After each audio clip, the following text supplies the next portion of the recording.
Yo bitch, I'm so rich, D&D kete. দাউদ ইব্রাহিমের সঙ্গে নাম জড়ানোর বিষয়ে যা বললেন নুরা ফাতেহি।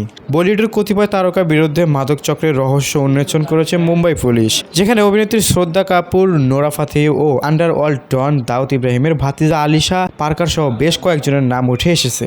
সম্প্রতি নিজের নাম জড়ানোর ঘটনায় অবশেষে কথা বলেন মডেল অভিনেত্রী নোরা ফাতেহি। সামাজিক মাধ্যমে ইনস্টাগ্রামে একটি স্ট্যাটাসে এসব অভিযোগ মিথ্যা, বিভ্রান্তিকর ও সম্পূর্ণ ভিত্তিহীন বলে জানিয়েছেন অভিনেত্রী। এই স্ট্যাটাসে নোরা ফাতেহি লিখেছেন, তার দৈনন্দিন জীবন এতটাই ব্যস্ত যে পার্টিতে যাওয়ার প্রশ্নে ওঠে না। আমি কোনো পার্টিতে যাই না, সারাক্ষণ ফ্লাইটে থাকতে হয়। তিনি বলেন, আমি পাগলের মতো কাজ করি, ব্যক্তিগত জীবন বলতে কিছুই নেই। ছুটি পেলে আমি বাড়িতে থাকি, দুবাইয়ের সৈকতে সময় কাটাই বা স্কুলে পুরনো বন্ধুদের সঙ্গে দেখা করতে আসি। অভিনেত্রী আরও বলেন, তার জীবন শুধু কাজ, চেষ্টা আর স্বপ্ন পূরণের লড়াই নিয়ে, তাই কোনো অপরিচিত বা অপরাধী চক্রের সঙ্গে তার যোগাযোগ থাকার প্রশ্নই আসে না। সো ভিউয়ার্স, আপনার কি মনে হয় নুরা ফাতেহি কি আসলেও এই চক্রের সাথে যুক্ত নয়? আপনার গুরুত্বপূর্ণ মতামতটি জানিয়ে কমেন্ট করতে পারেন আমাদের কমেন্ট বক্সে।